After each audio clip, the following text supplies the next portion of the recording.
저도 코로나 이후에 처음 온 거잖아요. 저도 예전 똑같았어요. 눈에 보이는 걸 먼저 봤어요. 왜냐하면 사람은 작으니까. 건물이 크고 지나다니는 모든 뭐 전광판이라든지 이런 부분들이 굉장히 크니까 우선 그거부터 먼저 봤거든요. 근데 그 다음에 저도 마찬가지로 지금은 사람이 보이죠.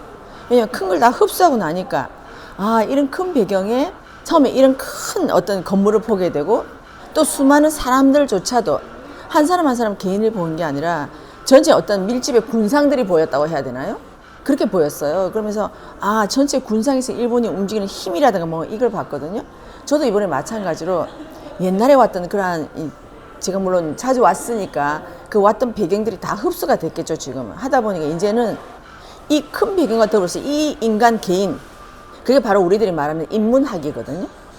이 인간 개인은 이 큰 배경과 이 거대한 사람들이 군상 속에서 한 개인은 어떤 표정을 하고 살아가는가, 또 이 개인은 무엇을 저렇게 바쁘게 다니는가, 또 이 개인은 머리를 막 희한하게 이렇게 뭐 꼬고 닦고 막 이렇게 하지만 저렇게 하는 저 사람의 생각에 뭐가 들어있을까?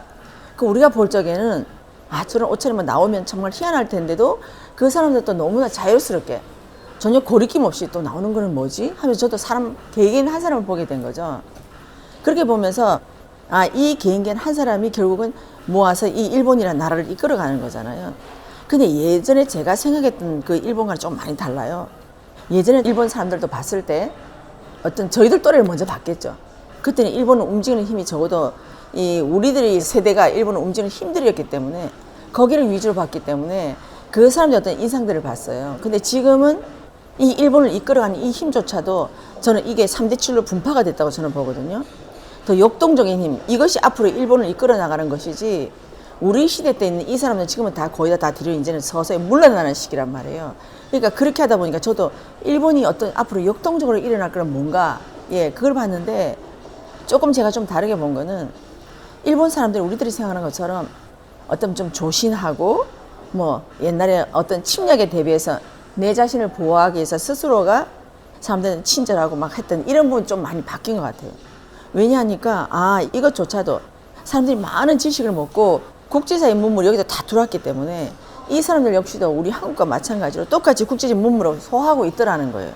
그럼 소화하고 있으면 이 사람들을 봤을 때는 대한민국에서 우리 디지털 세대가 X나 베이비붐을 바라보는 것과 똑같이 여기도 똑같다는 생각이 든 거예요. 그렇다고 한다면 저는 아, 각자 역할이 있는 거지. 예전에는 일본 사람은 이러하고 대한민국 사람은 이러하고 저기는 이러하다 했지만 저는 이 개념이 많이 이제 혼재되는 것 같아요. 많은 여행과 더불어서 많은 인터넷 정보로 인해서 아, 세계는 거의 비슷하게 흘러간다. 물론 선진국과 중진국, 후진국에 따라서 차이는 있을지 모르나 젊은이들의 생각이나 이 사람들이 추구하고자 하는 방향 거의 비슷하게 많이 흘러간다는 거죠. 왜냐하면 일본에도 뭐 히키코모리가 많이 나오듯이 한국도 히키코모리가 많이 나오고 있거든요. 애들이 밖에를 안 나가고 나 혼자 집에 갇혀서 나 혼자서 모든 생활을 하고 있고, 예, 사람들과 소통을 무서워하거나 한다는 거죠. 이게 전 세계 어떤 젊은이들 거의 공통적인 현상이라고 본 거죠. 그래서 그렇게 와서 보니까 일본이라고 특별한 게 있는 게 아니라 우리 한국의 젊은이들하고 일본의 젊은이 거의 비슷하다. 저는 그렇게 느끼는 거죠.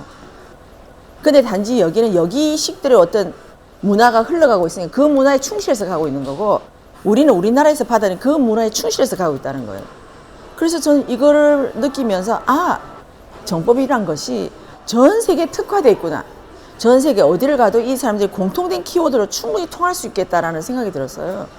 그래서 이 친구들도 각자의 나름대로 하지만 이 일본을 고집하지 않고 또 대한민국도 지금 현재 어떤 젊은이들을 보면 크게 대한민국이라는 이 부하운단에서 크게 고집하지가 않거든요. 국제사회 문물을 많이 먹었기 때문에 옛날처럼 오직 대한민국을 위하는 것이고 대한민국의 모든 것이 우리가 최고고 하는 이런 부분에서 많이 좀 색깔이 많이 달라진 것 같아요.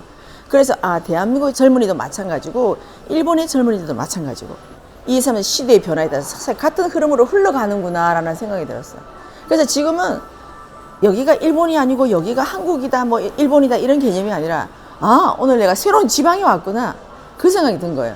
근데 그것조차도 저는 우리가 대한민국을 하나의 중심국에 놓고 그 국제사회가 하나의 지방이다 이 개념이 아니고 대한민국에 들어서 모두가 통틀어서 다 하나의 큰 틀에서 하나의 국가로 보는 거죠.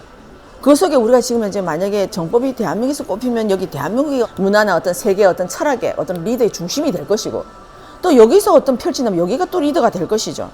그럼 만약에 선생님께서 만약에 대한민국이 아닌 만약에 미국이나 뭐 일본이나 이런 데서 선생님께서 만약에 이 법을 펼치시고 그 법을 많이 수호하고자 한다면 거기가 오히려 어떤 종주국이 되지 않을까 저는 그렇게 생각을 합니다. 그래서 이것조차도 우리가 꼭 법을 펼치거나 수호하는 것이 꼭 대한민국이 돼야 된다는 게 아니라 우리들한테 그러한 많은 기회를 줬지만 우리가 그런 기회를 못 먹는다고 한다면 그러한 종주국은 어디든지 갈 수 있어요. 우리 태권도도 마찬가지로 종주국이 우리 대한민국으로 해서 우리가 지금까지 올림픽에 나가서 대한민국이 모든 금메달을 땄지만 이제는 다른 나라에서 금메달을 다 딴다는 얘기예요. 그러면 우리는 종주국으로서 과연 무슨 위상을 갖고 있고 어떤 철학을 갖고 있는지 여기서 개념이 정립되지 않으면 결국 그쪽에 휩쓸려 가게 되는 거예요. 거기에 더 많은 힘을 쓰게 돼 있거든요.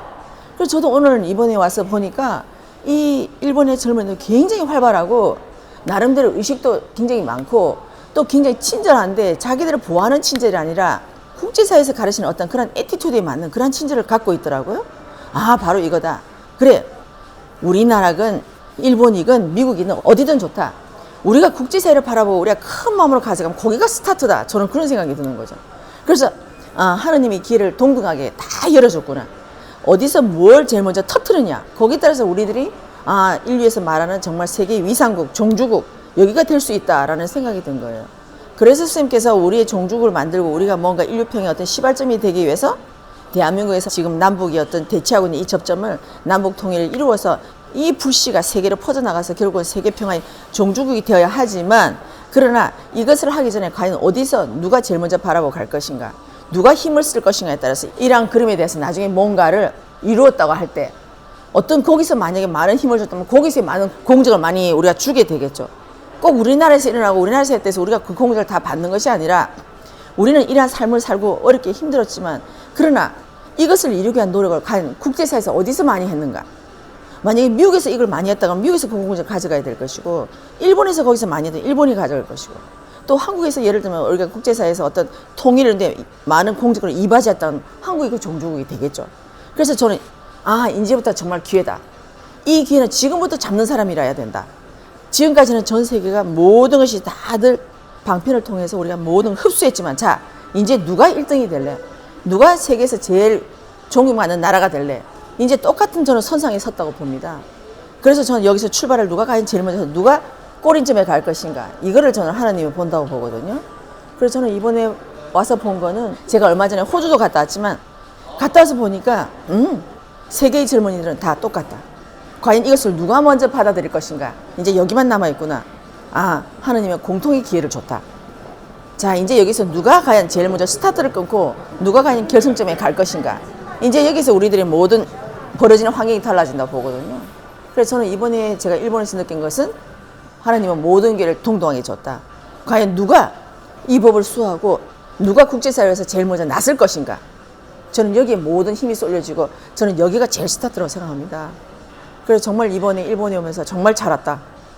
저는 그런 생각을 했어요.